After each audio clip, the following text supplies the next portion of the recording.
Ladies and gentlemen, welcome back to the Twin Horizons YouTube channel for another LEGO set review. Today we're going to be looking at LEGO set 76190, LEGO Iron Man Monger Mayhem.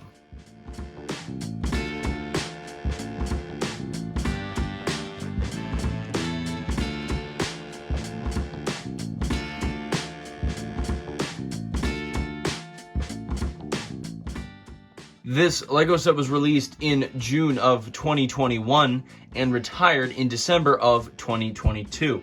The set is rated for ages 9 and up and comes with 479 pieces. The set originally retailed for $40.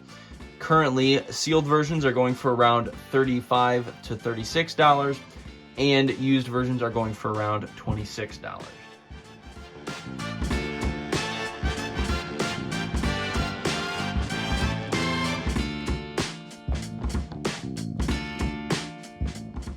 This LEGO set comes with 3 minifigures. On the far left, we have Iron Man in his Mark III armor.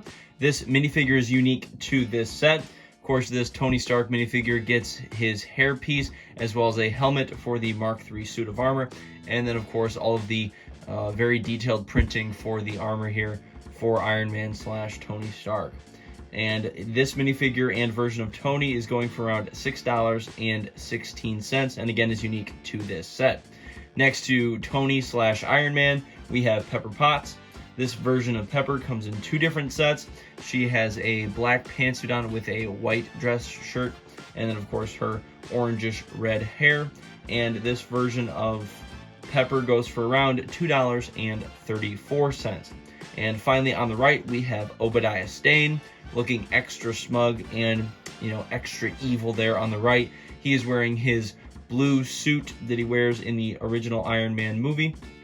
This minifigure is unique to this set and has a pretty decent amount of detail on him, and he is going for around $4.39. So again, you get 3 minifigures with this set.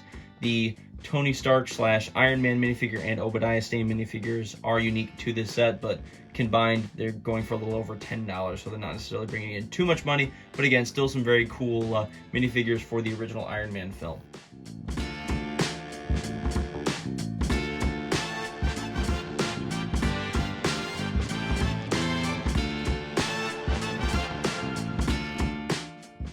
Here's the Ironmonger build for this set, and as you can see, I included some of the other stuff that comes with the set. On the bottom right there, you have that little crate that comes with some extra ammunition for the shooter on the Ironmonger's left arm. It's of course the right arm for you guys in the shot, and then on the left-hand side, you'll see I've added the little blue kind of, I guess, what do you call it, plasma or repulsor blast for Tony's Iron Man suit there, which really makes it kind of cool. You can see them fighting here.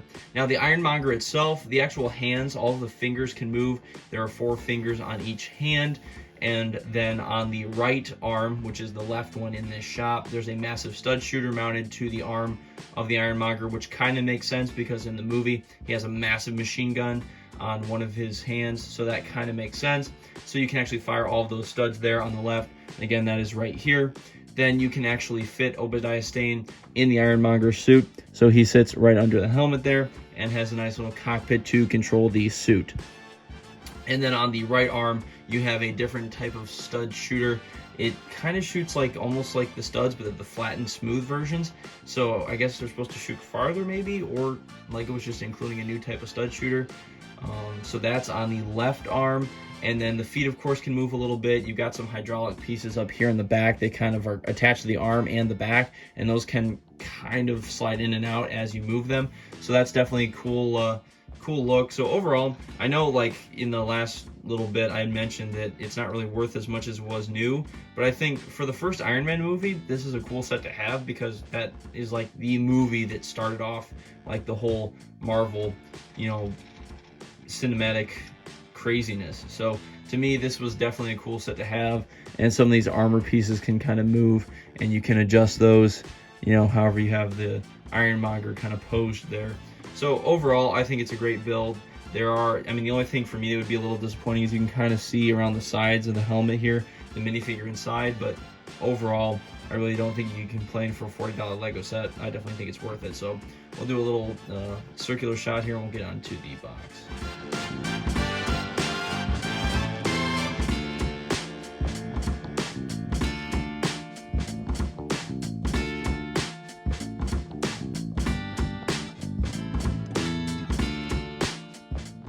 Taking a look at the box, in the upper right-hand corner, we have Thanos himself. Now, this is the actual kind of more screen-accurate version of Thanos. I know with a lot of the LEGO Star Wars sets, I mentioned they kind of transitioned away from doing the movie representations of characters to the actual LEGO representation. So it is kind of interesting that they went with the actual Thanos character here. So you can see him holding the Infinity Gauntlet there on the right. Then the upper left-hand corner, we have the LEGO along with the Marvel Studios, the Infinity Saga logo. So I think they did that for a bunch of like sets that went back and made for a bunch of the older movies. So of course this would be the case for Iron Man 1. They made the Ironmonger suit. Then of course in the middle you see Ironmonger facing off against Iron Man. Pepper Potts running away down there in the bottom left-hand corner. And then in the bottom right you see the minifigure bar with all 3 minifigures listed, as well as the Avengers logo in the far bottom right.